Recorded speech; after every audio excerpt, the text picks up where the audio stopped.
Dear students, welcome to IAC. Good evening to all. So today's our discussion. ఈ రోజు మన IAC లో జరిగినటువంటి RRB NTPC grand test number 46 live test జరగడం జరిగింది. దానికి సంబంధించిన ఎక్స్ప్లెనేషన్ ఇప్పుడు చూద్దాం. సో ఫస్ట్ చూడండి అమ్మా, క్వశ్చన్స్కి వెళ్దాం డైరెక్ట్గా. మీరు అందరూ ఎగ్జామ్ కూడా ఆల్రెడీ అటెంప్ట్ చేసి ఉంటారు. సో మీకు ఏదైనా డౌట్స్ ఉన్నట్లయితే సో ఈ వీడియో ద్వారా మీ డౌట్స్ మీరు క్లారిఫై చేసుకోవచ్చు. రెండు రకాల పప్పుల ధరలు వరుసగా ₹15, ₹20 ఒక కిలో చొప్పున. రెండు రకాల పప్పుల నిష్పత్తి 2:3 నిష్పత్తులు కలిపిన ఆ మిశ్రమం ధర కిలోకి ఎంత ఉంటుంది? ఒక రకమేమో ₹15. అసలు మీరు జాగ్రత్తగా చూస్తే చేయాల్సిన అవసరమే లేదు, డైరెక్ట్గా ఆన్సర్ చెప్పొచ్చు. జాగ్రత్తగా మీరు చూసినట్లయితే ఒక రకమేమో ₹15, మరొక రకమేమో ₹20. మిశ్రమం ఎప్పుడైనా సరే ఆ రెండింటి మధ్యలో ఉండాలి. 15కి 20కి మధ్యలో ఉండాలి. 15కి 20కి మధ్యలో ఉన్నటువంటి ఆప్షన్ ఒకటే ఉంది. So your answer is what? Option B. లేదు సార్, మరి 2-3 ఆప్షన్స్ ఉంటే ఏం చేస్తాం సార్? అప్పుడు సమ్ము చేస్తాం. 15, 20 ఆ మిశ్రమ వాల్యూ తెలియదు ఎక్స్ అనుకుంటున్నాను. ఆ రేషియో అనేది 2:3 అయింది. ఇలా మనం ఆన్సర్ చేయొచ్చు, బట్ ఇలా చేయాల్సిన అవసరం కూడా లేదు. ఎందుకంటే 15కి 20కి మధ్యలో ఉన్నటువంటి ఆప్షన్ 18 ఒకటే. మీరు కావాలని చెక్ చేసుకోవచ్చు. 20 - 18 అంటే 2, 18 - 15 అంటే 3. ఎగ్జాక్ట్గా సూటబుల్ అవుతుంది. డైరెక్ట్గా అటాక్ చేయొచ్చు. So your answer is what? Option B.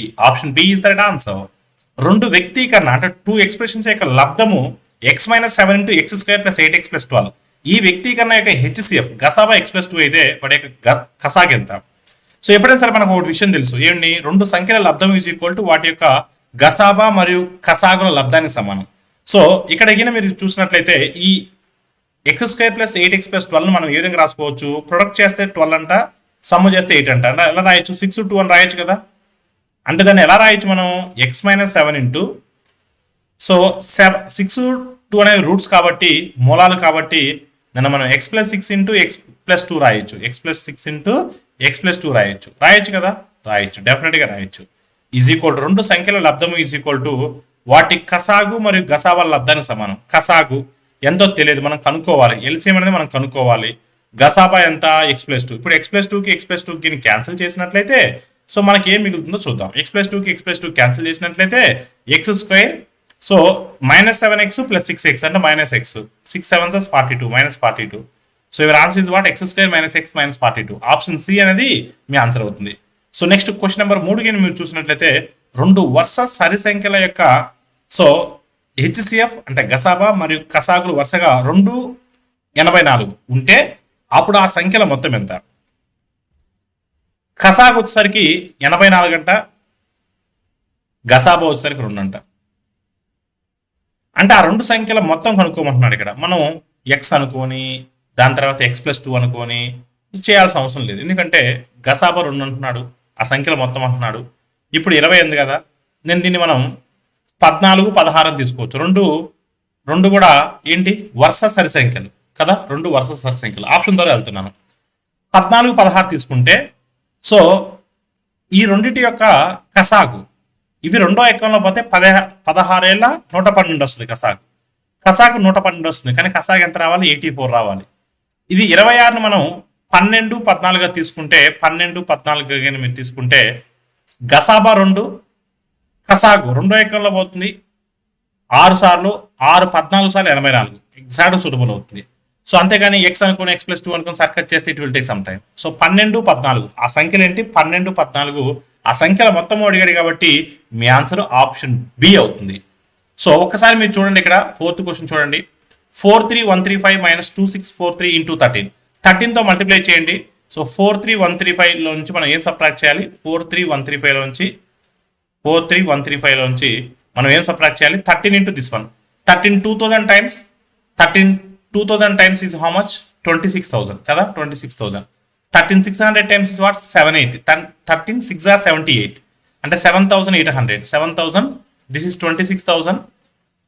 7,800. 13 4s are 52. 13 4s are 52 అంటే 520. Next 13 3s are is what? 39. మొత్తం యాడ్ చేయండి, ఎంత వస్తుందో చూద్దాం. 33,000, 34,000, 34,000. సో 33 + 1000 34,000 వస్తుంది. ఇక్కడ 320, సో 359. సో 34,359. సో సబ్ట్రాక్ట్ చేస్తే మనకు ఎంత వస్తుందమ్మా? 6 వస్తుంది కానీ అన్ని ఆప్షన్ 6 ఎందుకు ఇంత క్లోజర్, ఆప్షన్ చాలా క్లోజర్గా ఉన్నాయి కాబట్టి మనం చేయాల్సి వస్తుంది. ఆప్షన్స్ వైడర్గా ఉంటే డైరెక్ట్గా అటాక్ చేసేవాళ్ళం. 12లో 5 పోతే ఎంత 7, 7 6తో ఏంటి ఆప్షన్స్, వీటిలో ఏది కాదని ఆప్షన్ కూడా ఉంది, లేదంటే ఫస్ట్ ఆప్షన్ క్లిక్ చేయొచ్చు. ఓకే, నెక్స్ట్ గిన మీరు చూస్తే ఒకసారి మీరు గమనించినట్లయితే సో ఇక్కడ 10 ఉంటుంది, 10లో 3 పోతే 7 ఉంటుంది. అంటే మనకు ఆన్సర్ 776తో అంటే 776తో మనకు ఆన్సర్ ఎండ్ అవ్వాలి. సో అలాంటి ఆప్షన్ ఏమి లేదు కాబట్టి మీ ఆన్సర్ వీటిలో ఏది కాదు. సో ఆప్షన్ డి అనేది మీ ఆన్సర్ అవుతుంది. నెక్స్ట్ క్వశ్చన్ చూడండి, X plus 1/1 plus 1 so 2 plus 1/3 is equal 2 అయితే ఎక్స్ వాల్యూ ఎంత అంటే క్వశ్చన్ ఎలా అడిగాడంటే ఇక్కడ X plus 1/1 plus 1/2 plus 1/3 is equal to 2 అయితే ఎక్స్ విలువ ఎంత. 2 ప్లస్ 1/3 అంటే దీన్ని ఎలా రాయొచ్చు మనం, 3 ఇంటూ 2 6, 6 ప్లస్ 1 7, 7/3 అంటే 7/3 హారంలో ఉంది, అది పైకి వస్తే ఏమవుతుంది 3/7 అవుతుంది. ఏమవుతుంది 3/7 అవుతుంది. అంటే 7 1s are 7, 7 ప్లస్ 3 10, 10/7, 10/7 అంటే ఇక్కడికి వస్తే ఏమవుతుంది, సో 10/7 అంటే ఇక్కడికి వస్తే ఏమవుతుంది 7/10 అవుతుంది. అంటే X plus 7/10, X plus 7/10 is equal to so 2 అంటే X is equal to 2 minus 7/10 అంటే 20 మైనస్ 7, 20 మైనస్ 7 అంటే 13, 13/10. So your answer is what 13/10. Option B అనేది మీ ఆన్సర్ అవుతుంది. ఆప్షన్ బి అనేది మీ ఆన్సర్ అవుతుంది. బాలుడు వయసు అతని తండ్రి వయసులో 4వ వంతు అంటే దాని మీనింగ్ ఏంటి, బాలుడు వయసు ఒక భాగం ఉంటే తండ్రి వయసు 4 భాగాలు ఉంటుంది. తండ్రి వయసు 4 భాగాలు ఉంటుంది. ఓకే, తండ్రి వయసు 4 భాగాలు ఉంటుంది. బాలుడు వయసు మరియు అతని తండ్రి వయసులో మొత్తము 35, మొత్తము అంటే 5 భాగాలు, 5 భాగాలు అంటే 35, 5 భాగాలు అంటే 35. సో ఒక భాగం అంటే ఎంత వస్తుంది 5 ఏళ్ళు. తండ్రి వయసు ఎంత వస్తుంది 4 × 7 28 వస్తుంది, 4 × 7 28 వస్తుంది. తండ్రి ప్రస్తుత వయసు 28. సో అడిగింది ప్రస్తుత వయసు కాదు, 8 సంవత్సరాల తర్వాత తండ్రి వయసు. 8 సంవత్సరాల తర్వాత అంటే 8 సంవత్సరాల తర్వాత తండ్రి వయసు ఎంత 36. సో మీ ఆన్సర్ ఎంత అవుతుంది, ఆప్షన్ డి అవుతుంది. ఆప్షన్ డి అనేది మీ ఆన్సర్ అవుతుంది. ఒక గోళం యొక్క వ్యాసార్థం 6 సెంటీమీటర్లు, దీనిని కరిగించి 0.2 సెంటీమీటర్ల వ్యాసార్థం గల ఒక తీగను తయారు చేసిన తీగ యొక్క పొడవు ఎంత. ఎప్పుడైనా సార్ చూడండి, కరిగించిన ఎప్పుడైనా మీకు ఇచ్చినట్లయితే సో వాటి యొక్క ఘన పరిమాణాలు సమానం అవుతాయి. దేని యొక్క ఘన పరిమాణం, గోళం యొక్క ఘన పరిమాణం.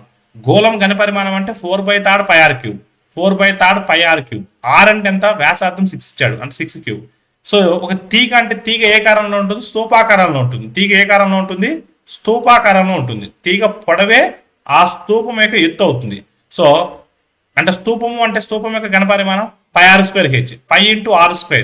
ఆర్ అంటే ఎంత 0.2 సెంటీమీటర్స్. నేను 0.2 సెంటీమీటర్స్ నేను 2/10 అని రాస్తున్నాను. 2/10 ఇంటూ సో 2/10 ఇంటూ హెచ్. మనకు కావాల్సింది ఇదే. హెచ్ అంటే తీగ పొడవే. హెచ్ అంటే ఏంటి, తీగ పొడవే. ఒక్కసారి మీరు గమనిస్తే ఇక్కడ పైకి 2 × 2 అంటే 4, 4πకి క్యాన్సిల్ అయిపోతుంది అంతే కదా.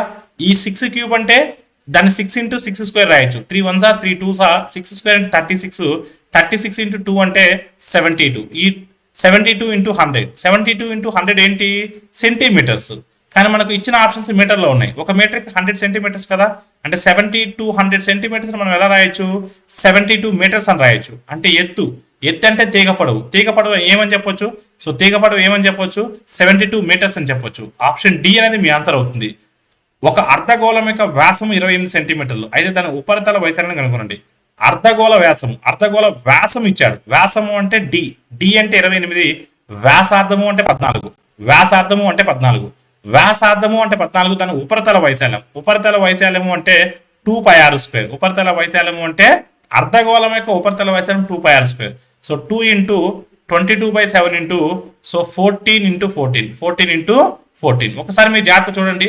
సో 7 ఎన్ని టైమ్స్ పోతుంది అంటే 7 2 టైమ్స్ పోతుంది. అంటే 44 × 28, 44 × 28, 44 × 28 ఇస్ నథింగ్ బట్ 1232, 1232. సో ఎందుకంటే 44 × 30 అంటే 1320, 1320 లోంచి ఒక సో 88 తీసేస్తే 1232. So your answer is what 1232. So your answer is what option A. Option A is the right answer. ఒకే దీర్ఘగణం యొక్క 3 ఆసన్న ముఖాల వైశాల్యాలు వరుసగా 120 చదరపు సెంటీమీటర్లు, 72 చదరపు సెంటీమీటర్లు మరియు 60 చదరపు సెంటీమీటర్లు ఉంటే అప్పుడు ఆ దీర్ఘగణం యొక్క ఘన పరిమాణం కనుగొనండి. అంటే పొడవు ఇంటూ వెడల్పు. ఒక ముఖం చూస్తే పొడవు ఇంటూ వెడల్పు L × B = 120, మరొక ముఖం చూస్తే బి ఇంటూ హెచ్, వెడల్పు ఇంటూ ఎత్తు ఎంత 72. మరి మరొక ముఖం చూస్తే ఎత్తు ఇంటూ పొడవు ఎంతమ్మా 60. ఇప్పుడు మనం దీన్ని ఏ విధంగా స్ప్లిట్ చేసుకోవచ్చు ఒకసారి మీరు చూడండి. ఈ 120ని 12 10గా స్ప్లిట్ చేయొచ్చా? 12 10గా స్ప్లిట్ చేయొచ్చా? అంటే ఎల్ ఏమో 12, బి ఏమో 10, ఏదో ఒక విధంగా చూద్దాం, తర్వాత చూద్దాం. ఈ 72 ఏ విధంగా స్ప్లిట్ చేయొచ్చు? సో 12 6గా స్ప్లిట్ చేయొచ్చు. అంటే రెండిట్లో కామన్ గా ఉన్నది 12 కాబట్టి, రెండిట్లో కామన్ గా బి కాబట్టి బిని 12 అనుకుందాం, ఎల్ 10 అనుకుందాం, సో హెచ్ 6 అనుకుందాం. హెచ్ ఏమనుకున్నాం? 6 అనుకున్నాం. H 6, L 12. సో ఎల్ ఎంత 10, సో మనకు 60 వస్తుంది కదా. అంటే సింపుల్ గా మనం ఎల్ అంటే 10 అని, బి అంటే 12 అని, హెచ్ అంటే 6 అని. ఇప్పుడు వీటిని మనం సాటిస్ఫై అవుతున్నాయి కదా. ఇప్పుడు L into B into H కావాలి అంటే 12 ఇంటూ 6 ఇంటూ 10 కావాలి. 12 ఇంటూ 6 ఇంటూ 10 అంటే ఎంత? 12 ఇంటూ 6 ఇంటూ 10 అంటే so 720. So your answer is what? 720. So option B అనేది మీ ఆన్సర్ అవుతుంది. ఆప్షన్ బి అనేది మీ ఆన్సర్ అవుతుంది. 5 ఏళ్ల క్రితం కృష్ణుని వయసు తన తండ్రి వయసు 1:4 నిష్పత్తిలో కలవు. మరియు ఇప్పటి నుండి 5 సంవత్సరాల తర్వాత వారి వయసుల నిష్పత్తి 2:5 ఉన్నాయి. అయితే వారి ప్రస్తుత వయసుల నిష్పత్తి ఎంత? ప్రస్తుత వయసుల నిష్పత్తి ఒకసారి మీరు చూస్తే 5 ఏళ్ల క్రితం అన్నాడు. 5 ఏళ్ల క్రితం అంటే -5. సో తన కృష్ణుడి వయసు తన తండ్రి వయసు 1:4. మళ్ళా ఇప్పటి నుంచి 5 సంవత్సరాల తర్వాత అంటే ప్రస్తుతం నుండి 5 సంవత్సరాల తర్వాత ఎంతంటే 2:5. అంటే ఒక్కసారి మీరు గమనిస్తే 5 సంవత్సరాల క్రితానికి 5 సంవత్సరాల తర్వాతకి ఎన్ని సంవత్సరాల గ్యాప్ ఉంది? 10 సంవత్సరాల గ్యాప్ ఉంది. 10 సంవత్సరాల గ్యాప్ ఉంది. ఇక్కడ ఎంత పెరిగింది? 1 పెరిగింది. ఇక్కడ ఎంత పెరిగింది? 1 పెరిగింది. ఒక భాగం పెరిగింది. ఒక భాగం అంటే ఎన్ని సంవత్సరాలు? 10 సంవత్సరాలు. ఒక భాగం 10 సంవత్సరాలు అయినప్పుడు ఒక భాగం 10 సంవత్సరాలు అంటే కృష్ణుడి వయసు 10 సంవత్సరాలు, తండ్రి వయసు 40 సంవత్సరాలు. ఇదేంటి? 5 సంవత్సరాల క్రితం. 5 సంవత్సరాల క్రితం అడిగింది వారి ప్రస్తుత వయసుల నిష్పత్తి. ప్రస్తుతం అంటే 5 సంవత్సరాల క్రితం నుంచి ప్రస్తుతానికి రావాలంటే 5 యాడ్ చేయాలి. అంటే 15 అవుతుంది, ఇక్కడ 45 అవుతుంది. సో 15 ఎక్కలు ఎన్నిసార్లు పోతుంది? ఒకసారి. సో 1:3. సో మీ ఆన్సర్ ఎంత? 1:3. సో అడిగింది వారి ప్రస్తుత వయసుల నిష్పత్తి కృష్ణుడు మరియు వాళ్ళ తండ్రి. So 1:3 is the right answer. 1:3 is the right answer. ఒక నిర్దిష్ట బ్యాంకు 1 సంవత్సరానికి 8% వడ్డీ రేటున మరియు 2వ సంవత్సరంలో 9% వడ్డీ రేటున ఒక స్థిర నిధి పథకానికి అందిస్తుంది. ఈ పథకంలో 2 సంవత్సరాలు పెట్టుబడి పెట్టిన సో తర్వాత మొత్తం 17,658గా వస్తుంది. అప్పుడు పెట్టుబడి పెట్టిన మొత్తం ఎంత? ఇప్పుడు నాకు పెట్టుబడి పెట్టింది ఎంత అని అడుగుతున్నారు. నాకు ఎంతో తెలియదు, 100 అనుకుంటాను. ఇక్కడ కాంపౌండ్ ఇంట్రెస్ట్ అని మెన్షన్ చేయలేదు కాబట్టి అది మనం సింపుల్ ఇంట్రెస్ట్ గా సాధారణ వడ్డీగా తీసుకోవాలి. మొదటి సంవత్సరానికి 8, రెండో సంవత్సరానికి 9, మొత్తం కలిపితే 17%. మొత్తం కలిపితే ఎంత? 17%. Okay, 17%.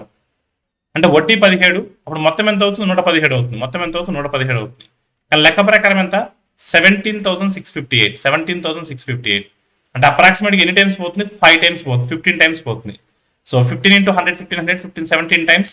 So 15 times. So 225 into 15 2 times 30 plus 245. So approximate గా మనకు సో 15 టైమ్స్ పోతుంది. అంటే 0 ఉంది కాబట్టి థౌసండ్స్ లో ఉంది కాబట్టి 150 టైమ్స్ పోతుంది అప్రాక్సిమేట్ గా. ఎందుకంటే ఆప్షన్స్ చాలా వైడర్ గా ఉన్నాయి కాబట్టి. So 150 into 100. సో 150 into 100 అంటే 15,000. So your answer is what? 15,000. Approximately 15,000. So option B అనేది మీ ఆన్సర్ అవుతుంది. Question number 12. ఒక పడవ 3 గంటల్లో ఒక నదిలో కొంత దూరం దిగువలో ప్రయాణించేసింది. అదే దూరాన్ని ఎగువలో 3 గంటల 30 నిమిషాలు పడుతుంది. ప్రవాహ వేగం గంటకి 1.5 కిలోమీటర్లు అయితే నిశ్చల నీటిలో పడవ వేగం ఎంత? అదే దూరాన్ని అన్నాడు. అంటే దూరం అనేది తటస్థం ఇక్కడ. సో దిగువ తీసుకుందాం. దిగువకి కాలం 3 గంటలు. దిగువకు వేగము అంటే బి ప్లస్ సి. బి మనకు తెలియదు, C 1.5, B plus C 1.5. Okay, is equal to ఎగువకి కాలం ఎంత? 3.5 గంట. 3.5 గంటని 7/2 అని రాస్తున్నాను. B minus C. సి అంటే ఎంత? 1.5. సి అంటే ఎంత? 1.5. ఒక్కసారి ఈ 2 అవతలకు వస్తే ఏమవుతుంది? 6 అవుతుంది.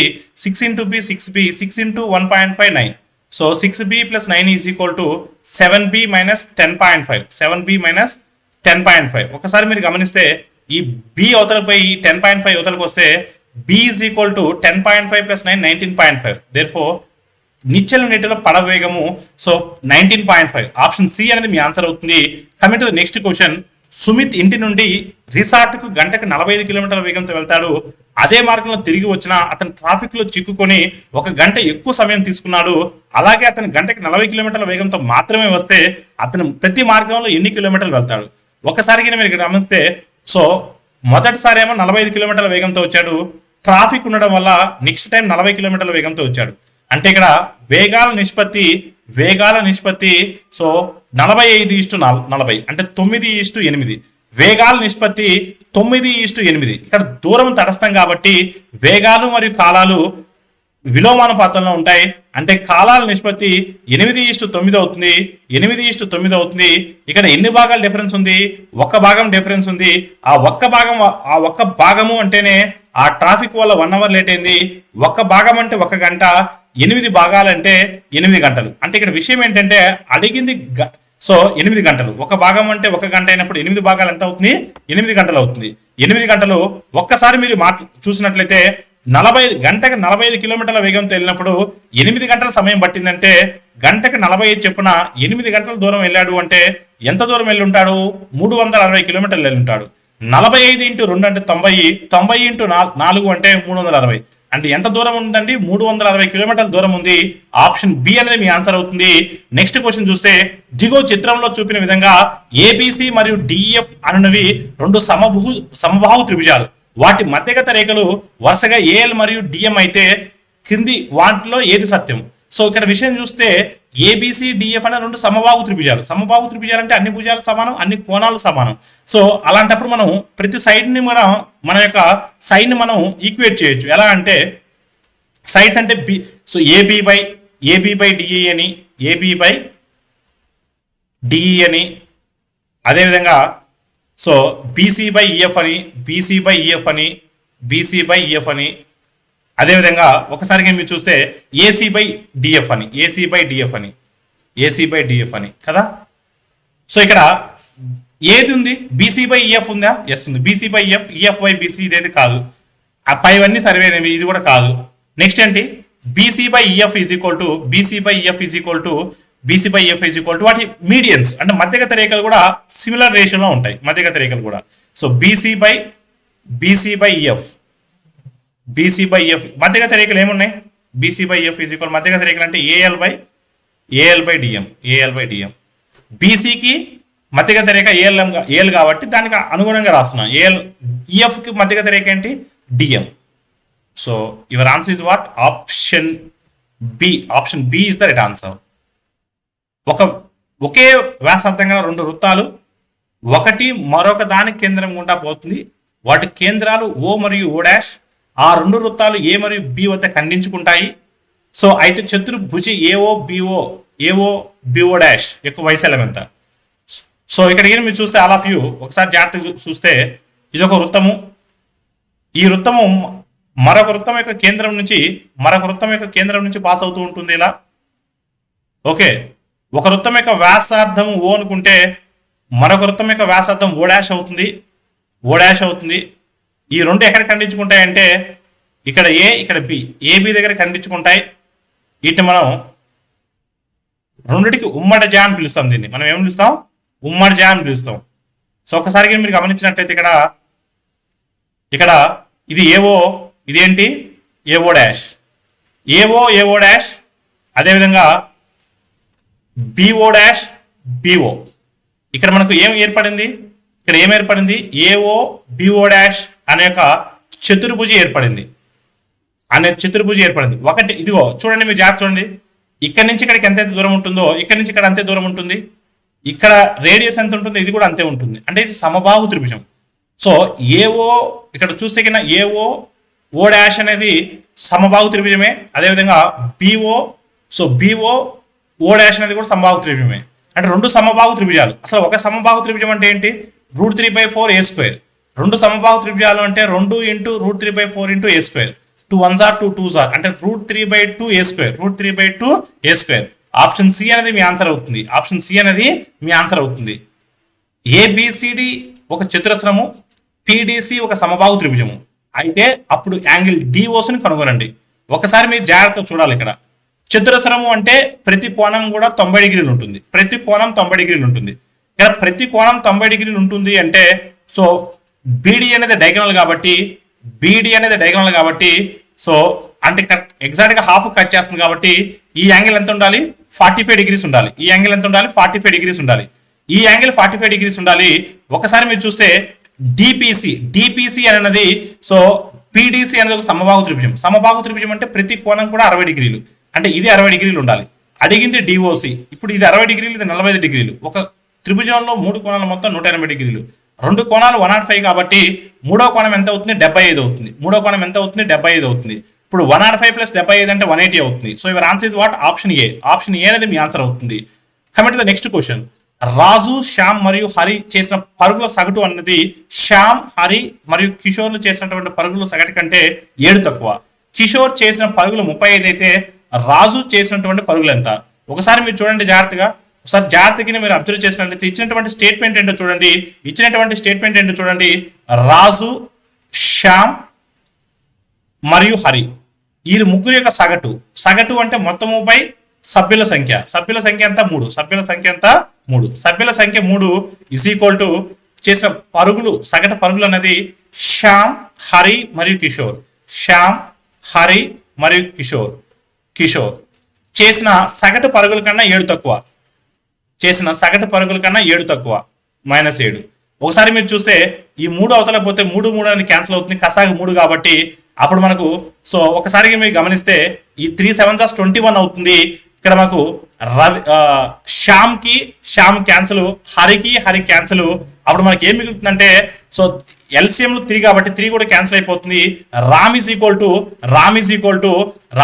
టు ఇక్కడ మనకి ఎంత వస్తుంది? Ram is equal to Kishore -7, Kishore -21 వస్తుంది. ఎందుకంటే సో కిషోర్ -21 వస్తుంది. ఎల్సిఎం 3 కాబట్టి 21 వస్తుంది. ఇక్కడ మనకి ఏమి ఇచ్చాడు? కిషోర్ చేసిన పరుగులు ఇచ్చాడు. కిషోర్ ఎంత చేశాడు? 35 చేశాడు. కిషోర్ 35 చేస్తే రాజు చేసిన పరుగులు ఎన్ని? 35 - 21. 35 - 21. 35 - 21 అంటే ఎంత వస్తుంది? 14 వస్తుంది. అంటే సో ఇక్కడ విషయం ఏంటంటే రాజు చేసిన పరుగులు 14. రాజు చేసినటువంటి పరుగులు 14. ఆప్షన్ డి అనేది మీ ఆన్సర్ అవుతుంది. Question number 18. 2 సహజ సంఖ్యల లబ్ధము 9222. వాటి భేదం 19 అయితే ఆ 2 సంఖ్యల మొత్తం ఎంత? ఇక్కడ 2 సంఖ్యల లబ్ధము అంటే xy ఈజ్ ఈక్వల్ టు 9222. వాటి భేదము అంటే x - y is equal to what? 19. వాటి మొత్తం అడుగుతున్నాడు అంటే x + y అడుగుతున్నాడు. మనకు x + y కి x - y కి రిలేషన్ ఏం తెలుసు మనకు? x + y whole square is equal to x - y whole square is equal to x - y whole square plus 4xy. ఒక్కసారిగా మీరు చూస్తే ప్లస్ 4xy, ఒక్కసారిగా మీరు చూసినట్లయితే ప్లస్ 4xy, ఒక్కసారిగా మీరు చూసినట్లయితే x + y హోల్ స్క్వేర్ అంటే ఏంటి? So x + y whole square మనకు తెలియదు. x - y హోల్ స్క్వేర్ అంటే 19 స్క్వేర్. 19 స్క్వేర్ అంటే ఎంత? 361. 19 స్క్వేర్ అంటే ఎంత? 361. 4xy అంటే దాన్ని మనం 4 తో మల్టిప్లై చేయాలి. 4 × 9000 36,000. 4 × 9000 36,000. 4 2s are 8, 4 2s are 8, 4 2s are 8. అంటే దాని మీనింగ్ ఏంటి? సో దీనికి మనం యాడ్ చేసినట్లయితే దీనికి మనకి ఎండ్ విత్ 9 వస్తుంది. ఎండ్ విత్ ఏమొస్తుంది? 9 వస్తుంది. అంటే x + y whole square is equal to end with 9 వస్తుందంటే ఒకసారి మీరు గమనిస్తే ఎండ్ విత్ 9 వస్తుందంటే అది వర్గమూలం చేసిన తర్వాత 9 వస్తుంది. అంటే వర్గమూలం చేయకముందు ఏముండాలి? 3 ఉండాలి. అప్పుడే సాధ్యమవుతుంది. 9కి వర్గమూలం చేస్తే 1 వస్తుంది, 1లో స్థానం. 5 చేస్తే 1లో స్థానం 5 వస్తుంది. 5 చేస్తే 1లో స్థానం 5 వస్తుంది. అంటే 193ని మనం వర్గమూలం చేయగా మనకు 9 అనేది 1లో స్థానం రావడానికి అవకాశం ఉంది. మరి ఏ దాంట్లో కూడా మిగిలిన 3 ఆప్షన్లు అది సాటిస్ఫై అవ్వదు. So your answer is what? Option ఏ. ఎంతవరకు కావాలో అంతవరకు సమ్ని కట్ చేసి పడేయాలి. Next question. 2/5% సమానమైన భిన్నం ఎంత? 2/5%. 2/5 శాతము అన్నాడు. శాతాన్ని తీసేయాలి అంటే బై 100 చేయాలి. శాతాన్ని తీసేయాలంటే బై 100 చేయాలి. అంటే 2/500. 2/500 అంటే 1/250. 1/250. 1/250. 1/250. అప్పుడు మీ ఆన్సర్ ఏమవుతుంది? సో 1/250. 1/250 అవుతుంది. So your answer is what? Option C. Option C అనేది మీ ఆన్సర్ అవుతుంది. సో పి అన్నది ఒక ప్రధాన సంఖ్య అయితే క్రింది వాటిలో ఏది ప్రధాన సంఖ్య అగును? 2 మరియు 3 కాకుండా ఏది అవ్వడానికి ఛాన్సెస్ ఉంటుంది? అది దాని మీనింగ్. ప్రతి ఒక్కటి కూడా అవ్వాలని రూల్ లేదు, ఏది అవ్వడానికి ఛాన్స్ ఉంటుంది. ఇప్పుడు పి ప్రధాన సంఖ్య అనుకోండి. పి ప్రధాన సంఖ్య అయితే సో పి ప్రధాన సంఖ్య అన్నప్పుడు ఒక 2 లేదా 3 అన్నది కాబట్టి నేను అసలు ఫస్ట్ ఆఫ్ ఆల్ 2p అవ్వదు. ఎందుకంటే పి ప్రధాన సంఖ్య అయినప్పుడు దాన్ని మల్టిప్లై చేస్తే ప్రధాన సంఖ్య అవ్వడానికి ఛాన్సే లేదు. ఓకేనా? అదేవిధంగా పీ స్క్వేర్ కూడా అవ్వదు. అంటే మన ఆన్సర్ p - 2 కానీ p - 3 కానీ అవుతుంది. 2 లేదా 3 కాకుండా అన్నాడు కాబట్టి నేను ఒక ప్రధాన సంఖ్య 7 తీసుకున్నాను అనుకోండి. 7 - 2 అంటే 5. 5 కూడా ఒక ప్రధాన సంఖ్యగా, అంటే p - 2 అనేది అవుతుంది. అదే p - 3 తీసుకున్నాను అనుకోండి. 7 - 3 4 అవుతుంది. 4 అనేది ప్రధాన సంఖ్య కాదు కదా. అర్థమైంది నేను చెప్పింది. ఒక ప్రధాన సంఖ్య పి అనుకుంటే 2p అనేది ప్రధాన సంఖ్య కాదు. ఓకేనా, 2 ఇంటూ ఒక ప్రధాన సంఖ్య, 2 ఇంటూ 5 చేస్తే 10 వస్తుంది, అది సరి సంఖ్య అవుతుంది. ఓకేనా, అదేవిధంగా పీ స్క్వేర్ కూడా కాదు. సో మీ ఆన్సర్ ఏంటి అవుతుంది, p మైనస్ 2 అవుతుంది. So your answer is what, option B. Option B అనేది మీ ఆన్సర్ అవుతుంది. a minus 1 whole square, b plus 2 whole square, c plus 1 whole square is equal 0 అయితే 2a minus 3b plus 7c విలువ ఎంత? ఇలాంటి ఇచ్చినప్పుడు ఎప్పుడైనా ఈక్వేషన్ ప్రతి టర్మ్ ని జీరోకి ఈక్వేట్ చేయండి. అంటే a minus 1 whole square is equal 0 అంటే a ఈజ్ ఈక్వల్ టు 1. అదేవిధంగా b plus 2 whole square is equal 0 అంటే b is equal to minus 2.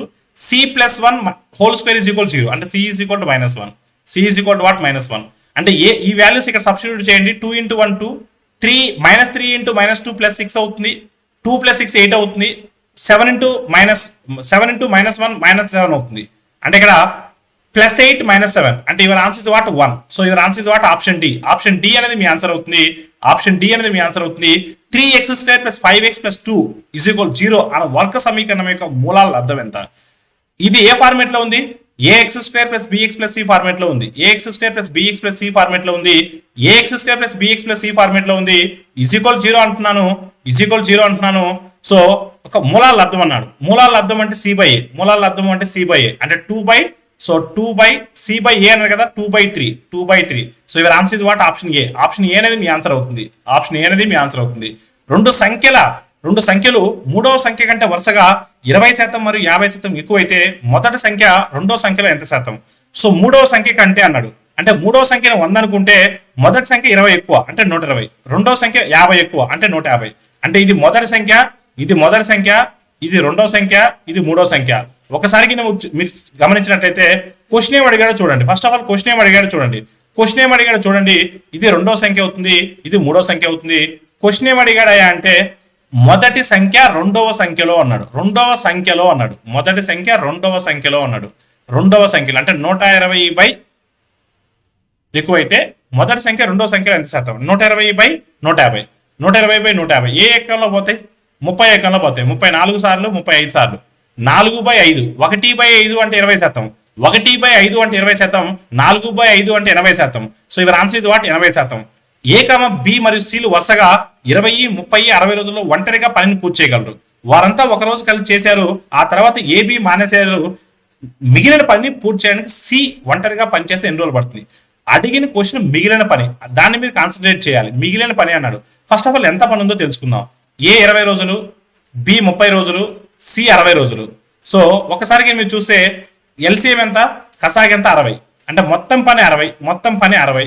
ఇప్పుడు 30 ఎక్కంలో 20 ఎక్కంలో ఎన్నిసార్లు పోతుంది? 3 సార్లు పోతుంది. 30 ఎక్కంలో 2 సార్లు పోతుంది. 60 ఎక్కంలో ఒకసారి పోతుంది. ఒకసారి మీరు గమనిస్తే ముగ్గురు కలిసి ఒక రోజు చేశారు. ఒక రోజు చేస్తే ఎంత పని అయిపోతుంది? ముగ్గురు కలిసి ఒక రోజు చేస్తే ఎంత పని అయిపోతుంది? 6 పనులు అయిపోతాయి. ఇంకెంత పని ఉంటుంది? 54 యూనిట్లు ఉంటాయి. ఈ 54 ఎవరు చేయాలి? ఏబీలు మానేశారంట. ఇంకా సి ఉన్నాడు. సి ఒక రోజుకి ఎంత చేయగలడు? 1 చేయగలడు. అంటే 54 పనులు, మిగిలిన పని 54, రోజుకు ఒకటి చెప్పిన మొత్తం 54 చేయాలి అంటే 54 రోజులు పడుతుంది. అంటే మీ ఆన్సర్ ఆప్షన్ బి అవుతుంది. ఆప్షన్ బి అనేది మీ ఆన్సర్ అవుతుంది. ఏ మరియు బిలు 1200 రూపాయలు కొంత పని చేయడానికి నిర్ణయించుకున్నారు. ఏ ఒంటరిగా 8 రోజుల్లో చేస్తాడు, బి ఒంటరిగా 6 రోజులు చేస్తాడు. సి సహాయంతో వారు దానిని 3 రోజుల్లో పూర్తి చేస్తారు. అయితే సి ఓటాన్ని కనుగొనండి. డైరెక్ట్ గా కూడా అటాక్ చేయొచ్చు. బి మొత్తం పని 6 రోజుల్లో చేయగలడు. 3 రోజులు సితో పార్టిసిపేట్ చేశాడంటే 3/6 వంతు పని చేసినట్టే. 3/6 వంతు అంటే 1/2 అంటే సగం అని బికి వచ్చినట్టే. సగం అని అంటే 600 బికి వచ్చినట్టే. ఇంకా ఏ విషయానికి వచ్చేసరికి మొత్తం పని 8 రోజుల్లో చేయగలడు. సో 3 రోజులు చేశాడంటే 3/8 అంటే 3/8 వంతు పని ఏ ఒక్కడే చేసినట్టు. అంటే 3/8 మనీ తనకే వస్తుంది. 3/8 ఇంటూ 12, 3/8 ఇంటూ 1200. 8 ఎన్నిసార్లు? 8 ఎన్నిసార్లు పోతుంది? 8 150 సార్లు పోతుంది. అంటే 150 ఇంటూ, సో మనకు 3, 150 ఇంటూ 3 అంటే 450. 450 ఏకి వస్తుంది. 450 ఏకి వస్తాయి. సో నెక్స్ట్ 600 ఏమో బికి వస్తాయి. ఇంకా మిగిలిన 150 ఎవరికి వస్తాయి? సికి వస్తాయి. అంటే సి ఎంత వాటా అంటే 150. మీకు కావాలంటే సమ్ము చేస్తాను చూడండి. ఏ మొత్తం పనిని 8 రోజుల్లో చేయగలడు. సితో కలిసి 3 రోజుల్లో ఫినిష్ చేశాడు. అంటే 3/8 వంతు ఏ చేసినట్టు. ఎంత పని చేస్తే అంత డబ్బులు. 3/8 వంతు పని చేశాడు కాబట్టి 3/8 వంతు మనీ వస్తాయి. ఓకేనా? సో 8 150 సార్లు, 8 150 సార్లు, 3 150 సార్లు 450. అంటే ఏ వాటా 450. ఇంకా బి వాటా విషయానికి వస్తే మొత్తం పని 6 రోజులు చేయగలడు. 3 రోజుల్లో సితో కలిసి పనిని పూర్తి చేశాడు. అంటే 3/6 వంతు మనీ బికి వస్తుంది. సో 3/6 వంతు అంటే ఒకసారి మీరు చూడండి, ఒకసారి మీరు చూడండి, సగం మనీ అతనికే వస్తుంది, సగం మనీ అతనికే వస్తుంది. ఇప్పుడు ఇంకా సి చూడాల్సిన అవసరం లేదు, ఎందుకంటే 450 ఏకి పోయినాయి, 600 బికి పోయినాయి, మిగిలిన 150 సికి వస్తాయి, మిగిలిన 150 సికి వస్తాయి. So your answer is what? Option C. Option C అనేది మీ ఆన్సర్ అవుతుంది. Cosecant square theta plus cot square theta is equal 7. అప్పుడు టీటా విలువ ఎంత అంటే టీటా ప్లేస్ లో మనం జనరల్ గా 15 సబ్స్టిట్యూట్ చేయం, జనరల్ గా ప్లెయిన్ నెంబర్స్ లో ముందు వెళ్దాం, 30 సబ్స్టిట్యూట్ చేద్దాం. కొసికెన్ 30, సైన్ 30 అంటే ఎంత? సైన్ 30 అంటే 1/2, కొసికెన్ 30 అంటే 2, 2 స్క్వేర్ అంటే 4, 2 స్క్వేర్ అంటే ఎంత? 4. కాట్ 30, tan 30 1/√3, కాట్ 30 √3, √3 స్క్వేర్ అంటే 3, 4 + 3 7. అంటే ఫస్ట్ మనం తీసుకున్న 30 degrees సాటిస్ఫై అయింది. So your answer is what? Option B. Sir 15 ఎందుకు చెక్ చేయలేదు? మనం జనరల్ గా టీటా వాల్యూ 30, మనకు తెలిసిన ఫెమిలియర్ వాల్యూస్ 30, 60, 45 ఇవే మనకు తెలుసు కాబట్టి దాంతో ట్రై చేశాను. So your answer is what? Option B. Option B అనేది మీ ఆన్సర్ అవుతుంది. So coming to the next question. Theta అన్నది ధన అల్పకోణము మరియు 7 cos square theta plus 3 sin square theta is equal 4 అయితే టీటా యొక్క విలువ ఎంత? ఇప్పుడు చూడండి, దీనిని ఎలా రాస్తానంటే ఈ 7 cos స్క్వేర్ ని ఎలా రాస్తానంటే 3 cos స్క్వేర్ 4 cos స్క్వేర్ రాస్తా, 3 cos స్క్వేర్ 4 cos స్క్వేర్ రాస్తా, రాయొచ్చు కదా, నష్టమేం లేదు కదా. 3 cos square theta plus 4 cos square theta రాస్తా. అంటే 3 cos square theta 3 sin square theta, అంటే 3ని కామన్ తీసే sin square theta plus cos square theta, sin square theta plus cos square theta అంటే 1, అప్పుడు 3 × 1 ఎంత? 3, okay, plus 4 cos square theta, 4 cos square theta is equal to what? 4, is equal to what? 4. ఒకసారి మీరు గమనిస్తే దీని value 1 కదా, అంటే ఈ +3 అవుతుంది పోతే -3 అవుతుంది. 4 cos square theta is equal to 1, cos square theta is equal to 1/4, cos theta is equal to 1/2. ఎప్పుడు cos 1/2 అవుతుంది? ఎప్పుడు cos 1/2 అవుతుంది? టీటా అనేది 60 అయినప్పుడు. So your answer is what? Option A. Option A అనేది మీ ఆన్సర్ అవుతుంది. పి అన్నది పి అను బిందువు నుండి ఒక టవర్ యొక్క పై భాగాన్ని 30 డిగ్రీల ఊర్ధ్వ కోణంతో గమనించారు.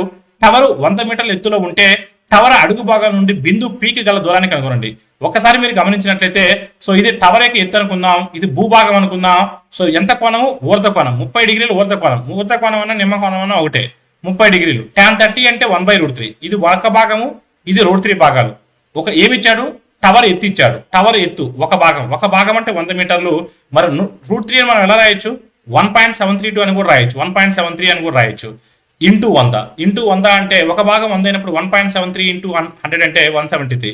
అప్పుడు భూభాగం పొడవు ఎంత అవుతుంది? 172 మీటర్లు అవుతుంది. సో 173 మీటర్లు అవుతుంది. So your answer is what? Option B.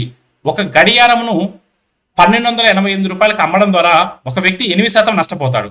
5% లాభం పొందడానికి ఆ గడియారంను ఏ ధర వద్ద అమ్మాలి? 8% నష్టపోతాడు అంటే ఏంటి? 92%. 92% అంటే 1288. 1288. 92% అంటే 1288. 1288. ఇప్పుడు మనకు 5% లాభం రావాలి. 5% లాభం రావాలంటే 105%కి అమ్మాలి. ఒకసారి మీరు చూడండి, 92% అంటే 92% అంటే 1288. 105% అంటే ఎంత? 105% అంటే ఎంత? 92 ఎన్నిసార్లు? 92 ఒకసారి 92 పోతే ఎంత ఉంటుంది? 36 ఉంటుంది. అంటే 368. అంటే ఎన్నిసార్లు పోతుంది? 14 సార్లు పోతుంది. 14 × 105, 14 × 100, 14, 14 5 70. అంటే 1470. 1470 అనేది మీ ఆన్సర్ అవుతుంది. So your answer is what? Option A. Option A అనేది మీ ఆన్సర్ అవుతుంది. Question number 30. చక్ర వడ్డీ మరియు సాధారణ వడ్డీల మధ్య వ్యత్యాసం 3 సంవత్సరాలకు 5% వడ్డీ చొప్పున 8,000 వచ్చేటువంటి డిఫరెన్స్ ఎంత? అంటే వాటి మధ్య వ్యత్యాసం ఎంత? మనకు 3 సంవత్సరాల డిఫరెన్స్ తెలుసు. డి ఈజ్ ఈక్వల్ టు, మీకు ఆల్రెడీ చెప్పున్నాను, D is equal to so P into r/100 whole square, అంటే r/100 into r/100 whole square, r/100 into r/100 అంటే r/100 whole square into 300 + r/100, 300 + r/100, 300 + r/100. ఒకసారికి మీరు చూస్తే ఇక్కడ మనకు డిఫరెన్స్ కావాలి. ఇక్కడ మనకి ఏం కావాలి? డిఫరెన్స్ కావాలి. సో పి వాల్యూ ఎంత ఇచ్చాడు? ఇక్కడ మనకు 8,000 ఇచ్చాడు. 8,000 ఇంటూ r అంటే ఎంత? 5%. 5% ఎలా రాయొచ్చు మనం? 1/20 ఇంటూ 1/20 రాయొచ్చు. 1/20 ఇంటూ 1/20 రాయొచ్చు. ఒకసారికి మీరు చూస్తే 1/20 ఇంటూ 1/20 రాస్తాం కాబట్టి, సో 1/20 ఇంటూ 1/20 ఇంటూ r + 5 రాస్తే 305/100. 305/100 అంటే ఒకసారి మీరు గమనించండి, ఇది 40 కాదు, 20 × 20 400. 400 ఎన్నిసార్లు పోతుంది? 20 సార్లు పోతుంది. 21 సార్లు, 25 సార్లు, 5 ఎన్నిసార్లు పోతుంది? 61 సార్లు పోతుంది. So your answer is what? 61. అంటే 3 సంవత్సరాలకి భేదము 61. ఆప్షన్ సి అనేది మీ ఆన్సర్ అవుతుంది. This is all about RRB NTPC ఈ రోజు జరిగినటువంటి live grand test mathematics explanation. Thank you all of you.